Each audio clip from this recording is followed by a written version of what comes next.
नमस्कार, स्वागत है आपका हमारे चैनल पर। मैं हूं आपके साथ शिप्रा सैनी। कांग्रेस नेता राहुल गांधी का बड़ा झूठ बेनकाब हुआ है।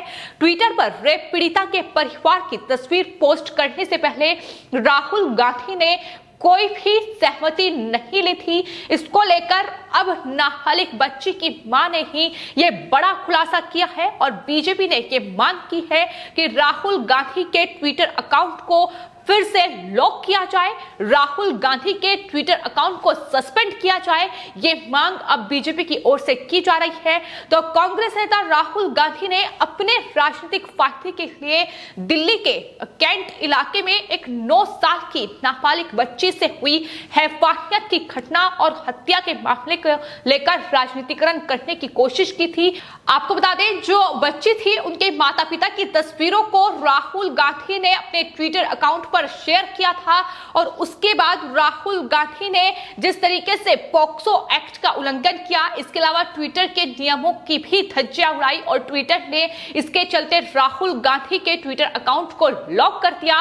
लेकिन उसके बाद कांग्रेस पार्टी ने हल्ला मचाया। मैं भी राहुल गांधी, ये तमाम कांग्रेस लीडर की ओर से ट्विटर पर ट्रेंड करने की कोशिश की गई। लेकिन आपको बता दें, ट्विटर अकाउंट अनलॉक करने के लिए राहुल गांधी ने बड़ा झूठ बोला। उन्होंने कहा कि दरअसल ये तस्वीरें पोस्ट करने से पहले उन्होंने माता पिता की अनुमति ली थी, उनसे हस्ताक्षर करवाए थे, लिखित में अपनी सहमति उन्होंने दी थी। ये राहुल गांधी और कांग्रेस पार्टी की ओर से कहा गया। दरअसल कांग्रेस के अकाउंट आईएनसी टेलीविजन ने 14 अगस्त को एक ट्वीट किया था जिसमें यह कहा था कि पीड़िता के माता पिता ने इमेज शेयर करने के लिए लिखित में अपनी सहमति दी थी। राहुल गांधी के ट्विटर अकाउंट को अनलॉक करने के लिए इस दावे का इस्तेमाल कांग्रेस पार्टी की ओर से किया गया। लेकिन अब ये दावा कांग्रेस पार्टी का कितना बड़ा झूठ है, इसको लेकर अब बड़ा खुलासा हुआ है। टाइम्स नाउ से अब नाबालिग बच्चे की जो माता है उन्होंने बातचीत की है और उनसे जब ये सवाल पूछा गया कि क्या उन्होंने अपनी पहचान उजागर करने के लिए किसी सहमति लेटर पर अपने हस्ताक्षर किए थे, ये उनसे सवाल किया गया, तो उन्होंने साफ तौर पर कहा कि उन्होंने ऐसे कोई भी हस्ताक्षर नहीं किए हैं और ऐसी कोई भी अनुमति जो है, सहमति जो है वो उन्होंने नहीं जताई है। तो ये है कांग्रेस पार्टी का झूठ जो देश में एक के बाद एक बेनकाब हो रहा है और एक बार फिर से कांग्रेस पार्टी की हकीकत सामने आई है कि किस तरीके से एक बच्ची के साथ जो हैवानियत की घटना हुई और कथित तौर पर उसकी हत्या कर दी गई, उस पूरे मामले में किस तरीके से राजनीतिक फायदा लेने की कोशिश कांग्रेस पार्टी कर रही है। राहुल गांधी का यह बड़ा झूठ बेनकाब हुआ है जिसके बाद कांग्रेस पार्टी एक बार फिर सवालों में है।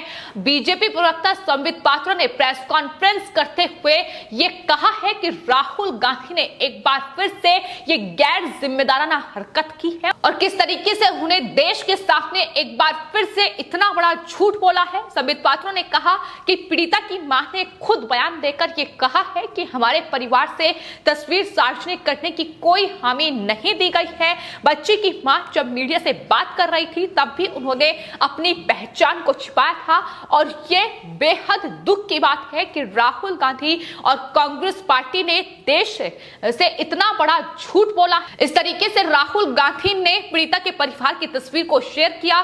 ट्विटर ने अपनी पॉलिसी के मुताबिक उन पर कार्रवाई की। राहुल गांधी ने देश से झूठ बोला था। उन्होंने कहा कि पीड़िता के परिवार ने उनको कोई स्वीकृति नहीं दी थी और ऐसे में अब राहुल गांधी के ट्विटर अकाउंट को फिर से लॉक किया जाए, ये मांग संबित पात्रा की ओर से की गई है। उन्होंने कहा है कि दरअसल पहले ही उनका कोई पॉलिटिकल अकाउंट नहीं है, लेकिन जो भी अकाउंट है उसे लॉक किया जाना चाहिए क्योंकि ये गैर जिम्मेदाराना हरकत एक बार फिर से राहुल गांधी की ओर से की गई है। तो सवाल यही है कि आखिर क्यों इतना बड़ा झूठ बोला जा रहा है। जब टाइम्स नाउ ने पीड़िता की मां से तमाम सवाल किए जिसको जवाब जानने की कोशिश जाहिर तौर पर की गई कि क्या राहुल गांधी या कांग्रेस पार्टी झूठ बोल रही है या सच बोल रही है, तो ऐसे में पीड़िता की मां ने यह साफ तौर पर कहा है कि हमारे परिवार से तस्वीर सार्वजनिक करने की कोई हामी उन्हें नहीं दी गई है। साथ ही पीड़िता की मां ने यह भी खुलासा किया है कि वो और उनके पति दोनों अनपढ़ हैं, तो ऐसे में ना तो किसी कागज पर राहुल गांधी ने उनसे हस्ताक्षर करवाए हैं और ना ही अंगूठा लगवाया है। हालांकि उन्हें इस बारे में जरूर जानकारी दी है कि किस तरीके से राहुल गांधी उनसे मुलाकात करने के लिए आए थे और उनके द्वारा कोई फोटो नहीं खिंचवाई गई, राहुल गांधी के द्वारा ही ये फोटो खींची गई थी और ये ट्विटर पर पोस्ट की गई थी, जिसकी उन्हें कोई जानकारी नहीं थी। ये तमाम चीजें उन्होंने बयां की है। तो किस तरीके से कांग्रेस पार्टी जो अभी तक लगातार हल्ला मचा रही थी इस बात को लेकर कि राहुल गांधी पर जो कार्रवाई हुई है, जो ट्विटर ने कार्रवाई की है वो गलत है, और किस तरीके से राहुल गांधी ने जो नाबालिग रेप पीड़िता थी उनके परिवार की फोटो को उजागर किया, उनकी तस्वीर उजागर की, ना सिर्फ पॉक्सो एक्ट का उल्लंघन किया, कानून के नियमों का उल्लंघन किया। चूंकि एक नाबालिग रेप पीड़िता के परिवार को आप नहीं दिखा सकते हैं, लेकिन बावजूद उसके अपनी गलती मानने के बजाय राहुल गांधी और पूरी कांग्रेस पार्टी कतार में खड़ी हो गई और ट्विटर पर मैं भी राहुल गांधी, ये उनकी तरफ से ट्रेंड चलाया गया। तमाम जो कांग्रेस पार्टी के लीडर थे उन्होंने अपने ट्विटर अकाउंट का नाम ही बदल दिया, राहुल गांधी नाम कर लिया।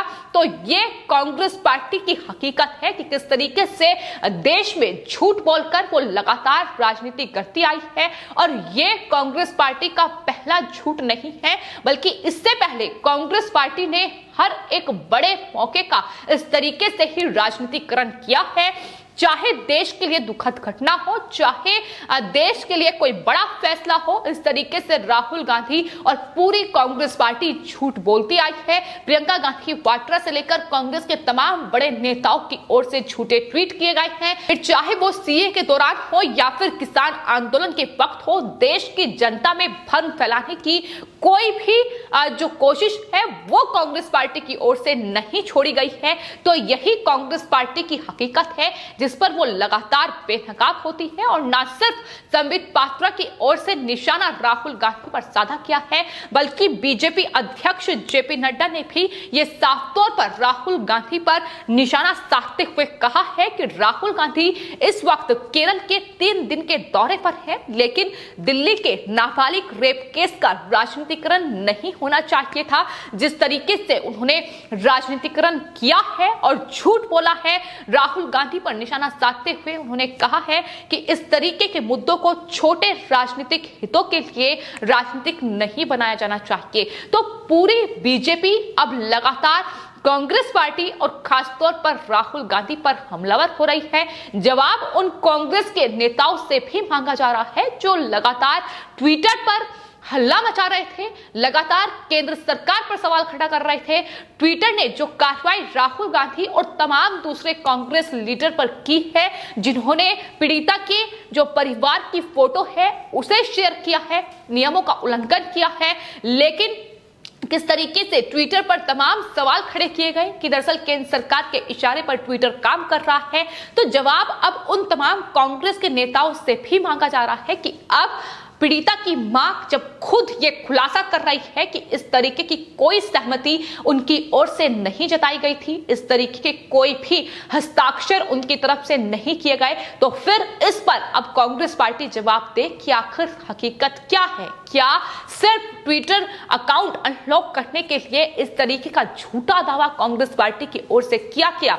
और जाहिर तौर पर बीजेपी का यह साफ तौर पर कहना है कि अगर कांग्रेस पार्टी इस हैवानियत की घटना को लेकर भी देश में राजनीतिकरण कर सकती है, तो कांग्रेस पार्टी किस निम्न स्तर तक गिर चुकी है ये साफ तौर पर जाहिर होता है, ये साफ तौर पर दिखाई दे रहा है। तो अब एक बार फिर से कांग्रेस पार्टी सवालों के घेरे में आ चुकी है, क्योंकि राष्ट्रीय बाल संरक्षण आयोग ने राहुल गांधी के इस ट्वीट को लेकर सबसे पहले शिकायत की थी। ट्विटर से उनके ट्वीट को हटाने की मांग की गई थी।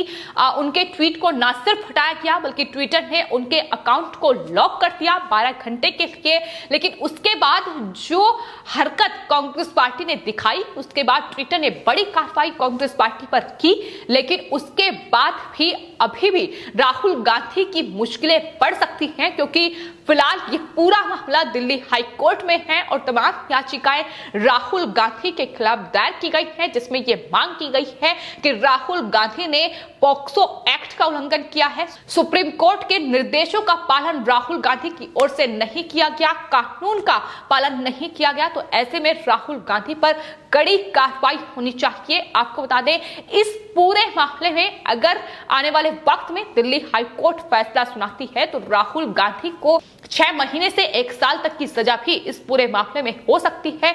तो मुश्किलें लगातार राहुल गांधी की बढ़ी हुई है और यही वजह है कि इस तरीके से झूठ बोला जा रहा है। लेकिन फिलहाल जो बड़ा खुलासा हुआ है, उसने एक बार फिर से कांग्रेस पार्टी को सवालों के घेरे में लाकर खड़ा कर दिया है। जवाब न सिर्फ राहुल गांधी से मांगा जा रहा है, बल्कि जवाब उन तमाम कांग्रेस के नेताओं से भी मांगा जा रहा है जो राहुल गांधी के साथ इस कतार में खड़े थे और ये कह रहे थे कि राहुल गांधी पर यह गलत कार्रवाई हुई है। लेकिन अब जवाब दे कि आखिर क्यों इतना बड़ा झूठ बोला गया और इस हैवानियत की घटना को लेकर इतना बड़ा राजनीतिक करण जो किया गया है, उस पर अब कांग्रेस पार्टी को जवाब देना होगा। बीजेपी लगातार हमलावर है और ये मांग कर रही है कि राहुल गांधी जैसे गैर जिम्मेदार जो राजनेता हैं उन पर कड़ी कार्रवाई होना चाहिए, उनके ट्विटर अकाउंट को फिर से लॉक किया जाना चाहिए। फिलहाल आपकी इस पूरे मामले पर क्या राय है, हमें कमेंट बॉक्स में जरूर लिखें और चैनल को सब्सक्राइब करें। धन्यवाद।